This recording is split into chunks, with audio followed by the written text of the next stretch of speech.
आप लोगों से हाथ जोड़कर विनती है, गाड़ी खरीदिए तो सोच समझ कर खरीदिए। बहुत ही हाथ पैर मारने के बाद आप लोग को अपनी गाड़ी को परचेस करना है। क्यों? क्योंकि जब आप लोग लाख रुपए इन्वेस्ट कर रहे हैं तो आपको बेटर आउटपुट मिलना चाहिए। अगर कोई भी प्रॉब्लम होगी, शोरूम से बाहर कदम हुए उनकी जिम्मेदारी खत्म हो जाती है, और कुछ भी प्रॉब्लम होगी तो वो जो प्रॉब्लम का टोकरा है वो आप लोग के सर में ही आएगा। ध्यान दीजिए, गाड़ी खरीदने से पहले क्या क्या चीजें ध्यान में रखनी है मैं आप लोग को बताता हूं, बिकॉज मैं उस चीजों को फेस कर चुका हूं और जाके वो एक्सपीरियंस भी ले चुका हूं कि जब मेरे गाड़ी में प्रॉब्लम हो चुकी थी और जबकि उसका रीजन मैं खुद नहीं हूं, और वो लोग कैसा बिहेव करते हैं आप लोगों से, तो वो लोग वो सुन के और आप लोग का जो दिमाग ब्लास्ट, जो दिमाग फटेगा ना, तो वो मैं नहीं चाहता हूं। तो पहले से ही अवेयर हो जाइए। फर्स्ट ऑफ ऑल, जब अपनी गाड़ी को खरीदने के लिए जा रहे हैं, आप लोगों ने मॉडल सेलेक्ट कर लिया, बिकॉज आजकल इंटरनेट में हर कोई सर्च करके जाता है और चेकआउट करके जाता है। लेकिन मैं एक ऐसा केस रख रहा हूं आपके सामने कि आपके सामने दो गाड़ियां प्रेजेंट है, ठीक है ना, और दोनों में से मान लीजिए आप जो पसंद करके गए हैं वो गाड़ी आपको पसंद नहीं आ रही, लेकिन अब आपने साइड वाली गाड़ी देख ली तो आप लोग को लगा कि यार मैं 5,000 बजट इंक्रीज कर देता हूं, मैं ये वाली गाड़ी परचेस कर लेता हूं। ठीक है, मैंने बोला कि ठीक है, आपने ये वाली गाड़ी परचेस कर ली। तो अब क्या है, उसमें चेकआउट क्या करनी है चीजें। फर्स्ट ऑफ ऑल, आपको ऊपर से देखिए, ऊपर से आप लोगों ने देख लिया कहीं पे डेंट वगैरह ना हो, बिकॉज अगर गाड़ी में डेंट वगैरह होगा तो आप लोग पेंट का पैसा देंगे बिला वजह, ठीक है ना, और इंश्योरेंस में कवर करवाएंगे तो पूरा पार्ट डैमेज होगा, तो वो गाड़ी का जो न्यू का एक्सपीरियंस रहता है ना, वो बहुत ही टट्टी जैसा हो जाता है। ठीक है, तो फर्स्ट ऑफ ऑल आपको चेकआउट कर लेना कि आपकी गाड़ी में कहीं डेंट, पेंट खराब वगैरह कुछ भी स्क्रैचेस वगैरह ना हो। बिल्कुल निहार देखिए, तसल्ली से जाइए गाड़ी लेने के लिए। ये नहीं कि तुरंत दौड़ के चले गए, बोले कि ये वाली गाड़ी मेरे को पसंद है। और हाँ, याद रखिएगा कि वो लोग अपनी गाड़ी को कहाँ पे ऐसी स्टॉक में रखते हैं जहाँ पे अंधेरा रहता है। ये बात याद रखिए, क्योंकि मेरे साथ एक्सपीरियंस हो चुका है, मैं आप लोगों को बता रहा हूँ। गाड़ी को प्रॉपर रोशनी में लेके आइए। रोशनी में जब लेके आएंगे आप अपनी गाड़ी को, वहाँ चेकआउट कीजिए आपकी गाड़ी की, आपकी गाड़ी अब कैसी दिख रही है, कहाँ पे क्या क्या प्रॉब्लम है, कहाँ पे क्या प्रॉब्लम नहीं है। पहली चीज आप लोगों ने देख ली, डेंट की प्रॉब्लम, स्क्रैचेस की प्रॉब्लम क्या है क्या नहीं। सेकंड बात करता हूँ। सेकंड, अब आप लोग को टायर्स देखने हैं। आप लोग टायर्स चेकआउट, आप बोलेंगे टायर में क्या देखूं मैं, देखना है आपको TWI देखना है, ट्रेड वेयर इंडिकेटर। अब कैसे, एक सिक्का जरूर लेके जाइएगा और देखिएगा कि इसके बीच में कितना डिस्टेंस है। अगर सिक्का बिल्कुल विजिबल हो रहा है आप लोग को, तो समझ जाइएगा टायर जो है वो घिसा हुआ है।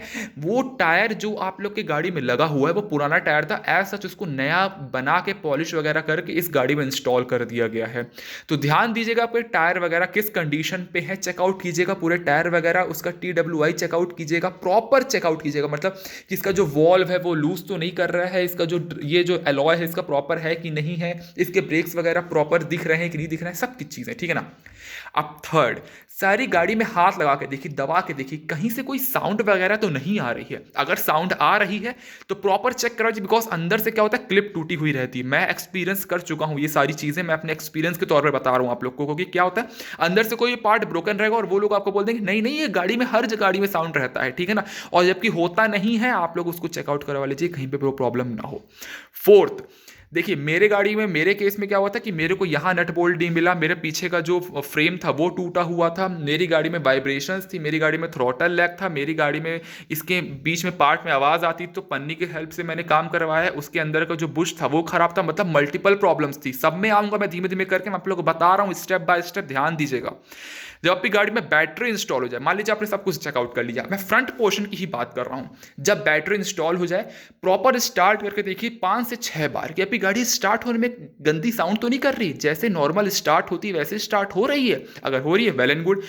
आप लोग अपनी हेडलाइट चेकआउट कीजिए कि हेडलाइट का फोकस कैसा जा रहा है। अगर हेडलाइट का फोकस आपको पसंद है तो वहीं के वहीं उसको ठीक करवाइए। ये नहीं कि आप लोग, वो लोग बोल दिए कि आप कल आ जाएगा, नहीं, वहीं ठीक करवाइए उसको।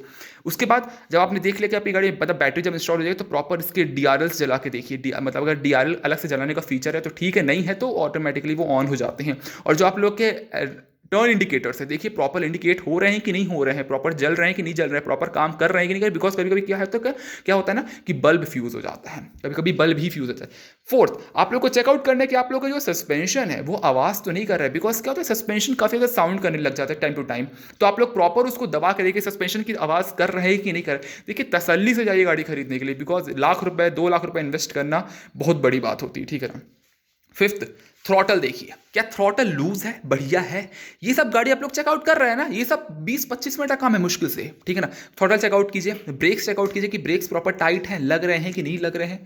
और उसके बाद जब आप लोग देखिए तो ये जो आप लोग का मिरर वाला पार्ट है, इसको देखिए कि आप लोग जब इसको मूव कर रहे हैं तो ये ढीला तो नहीं है, ये लूज होकर गिर तो नहीं रहा है, बिकॉज जब गाड़ी चलती है तो ये लूज होकर मतलब एक साइड को झूलने लग जाता है।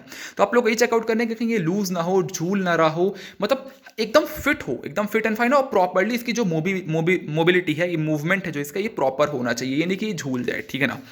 6 देखिए कि आप लोग का जो गाड़ी का जो हैंडल है वो प्रॉपर सीधा है कि नहीं है, यानी कि प्रॉपर आप लोग को एंगल मिल रहा है कि नहीं मिल रहा है, मतलब आप लोग को कंफर्टेबिलिटी, आप लोग की जो फील है वो एकदम बरकरार रहनी चाहिए। अगर वो बरकरार नहीं है तो प्रॉब्लम है।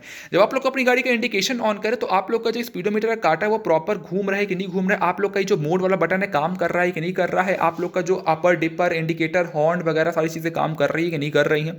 उसके बाद सीट को ओपन करके देखिए, सीट ओपन कीजिए, बंद कीजिए, ओपन कीजिए, क्लोज कीजिए, open close open close open close. क्या होता है कि एक बार ये प्रॉब्लम कर देगी, अगर ये आप लोग 50 बार 60 बार कर रहे हैं ना तो एक बार ये प्रॉब्लम करती है। अब देखिए 50-60 बार इंसान नहीं करेगा, लेकिन आप लोग अपनी तसल्ली के लिए 4 से 5 बार इसको बंद करके क्लोज करके देखिए कि प्रॉपर काम कर रही है कि नहीं कर रही है। अब देखिए कि कहीं पे कोई फ्रेम लूज तो नहीं, कहीं पे आप लोग को ज्यादा गैप तो देखने के लिए मिल रहा है। जैसे मैंने आप लोग को बताया था कि मेरी गाड़ी है, मेरे को यहाँ पे गैप बहुत ज्यादा देखने के लिए मिलता है, आप लोग देख सकते हैं। और वो लोग बोलते हैं कि इसका जो है आप लोग इसके ऊपर बैठ चुके थे, बैठ गए थे, इस वजह से आप लोग का जो ये फ्रेम है वो टूट चुका है। मैंने बोला हद चूतियों टाइप बात कर रहे हो, मत करो मेरे से बात भाई, मैं कहाँ थर्ड क्लास लोगों से बात कर रहा हूँ। तो आप लोग को ये सब पूरी चीज़ें चेकआउट करवा लेनी, कहीं आपके साथ ऐसी प्रॉब्लम ना हो। अब मान लीजिए आपकी गाड़ी में क्रोम का इस्तेमाल थोड़ा ज़्यादा किया हुआ है, भाई आप गाड़ी को सुसज्जा बनाया गया है ना, तो अगर मान लीजिए क्रोम का इस्तेमाल ज़्यादा किया हुआ है तो चेकआउट कीजिए कि क्रोम लूज ना हो, बिकॉज ये जो क्रोम की पट्टी रहती है ये लूज रहती है और ये भाई बहुत महंगी आती है। क्रोम बहुत महंगा आता है भैया, चड्डी लुट जाएगी आप लोग की क्रोम लगवाते लगवाते, बता रहा हूँ आप लोग को, चेकआउट करवा लीजिए।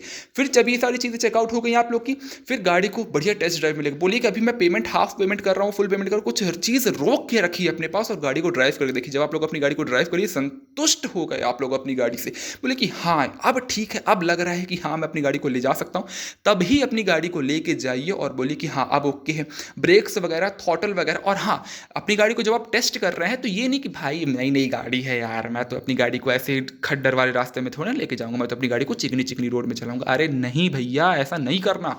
अपनी गाड़ी को एक ऐसी रोड में लेके जाना, अगर मान लीजिए रोड अवेलेबल नहीं तो अपनी गाड़ी में बार बार ब्रेक देना, फिर एक्सेलरेट करना, ब्रेक देना, एक्सेलरेट करना, जिससे क्या होता है ना कि एक्सेलरेशन पावर पता चलती है और ब्रेकिंग पावर पता चलती है, ठीक है ना। एक्सेलरेशन चेकआउट कीजिए आपकी गाड़ी का कि आपकी गाड़ी को आपकी गाड़ी का एक्सेलरेशन किस हिसाब से आपको मिल रहा है, यानी कि अगर अच्छा एक्सेलरेशन है, प्रॉपर है, लग रहा है कि हाँ ओके है, तब एक्सेलरेशन, तब आप अपनी गाड़ी को ओके बोलिएगा, चेकआउट मतलब डिमांड कीजिएगा कि हाँ ओके है मेरी गाड़ी, तब ऐसा कुछ बोलिएगा। ऐसा नहीं कि भैया मैंने बोला कि हाँ यार आपकी गाड़ी ठीक है, भैया आप लोगों ने बोला कि ठीक है करके आप लोगों ने वहाँ पे आप लोग अपने रिलेशन बनाने के चक्कर में गाड़ी उठा के चला 2 लाख रुपये आपने इन्वेस्ट कर दिया। नहीं, फिर जब आपकी गाड़ी में एक्सेसरीज इंस्टॉल हो जाए तो चेकआउट कीजिए कि एक्सेसरीज का जो पार्ट है वो आपकी बॉडी से टच नहीं होना चाहिए, यानी कि जो ये मेटल का पार्ट है इससे टच नहीं होना चाहिए।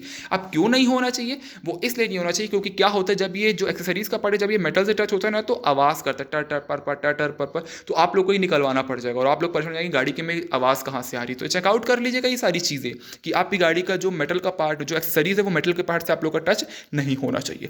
ये सारी चीज़ें जब आप लोगों ने चेकआउट कर ली, जब आप लोग संतुष्ट हो गए, अपनी गाड़ी को अपने ड्राइव कर लिया, एक्सेलरेशन चेक कर लिया, ब्रेक्स चेक कर लिए, टायर प्रेशर चेक कर लिया, आराम से बैठ लिया, कंफर्टेबिलिटी चेक कर ली आप लोगों ने, सस्पेंशन पूरे प्रॉपर पुश हो रहे हैं कि नहीं हो रहे, स्टैंड चेकआउट कर लिया, सेंटर स्टैंड में लगा के जरूर देख लीजिएगा अपनी गाड़ी को समतल जगह पे, बिकॉज क्या होता है कभी गाड़ी ना डिसबैलेंस रहती है, यानी कि कूदती है ऐसे ऐसे ऐसे ऐसे करके, तो डिसबैलेंस रहती है आप लोग कुछ लोगों की गाड़ी, तो वो चेकआउट कर लीजिएगा, बुश वगैरह चेकआउट कर लीजिएगा, बहुत सारी चीज़ें। अच्छा, अब बुश वगैरह मैं आप लोग बता चुका हूँ कि मेरी गाड़ी की जो सीट है वो ओपन क्लोज होती है तो कहीं ना कहीं फंस जाती है, वो बुश की प्रॉब्लम थी, ठीक है ना। तो उसको चेकआउट करें, सारी चीज़ें चेकआउट करवाने के बाद जब संतुष्ट हो जाए फिर अपनी गाड़ी की डिलीवरी आप लोग ले सकते हैं। होप्स आप लोगों को वीडियो काफ़ी ज़्यादा पसंद आई होगी, एंड अगर कुछ भी पॉइंट मैंने छोड़े होंगे बता दीजिएगा, मैं उसको डिटेल में एक्सप्लेन कर दूंगा। Thank you so much.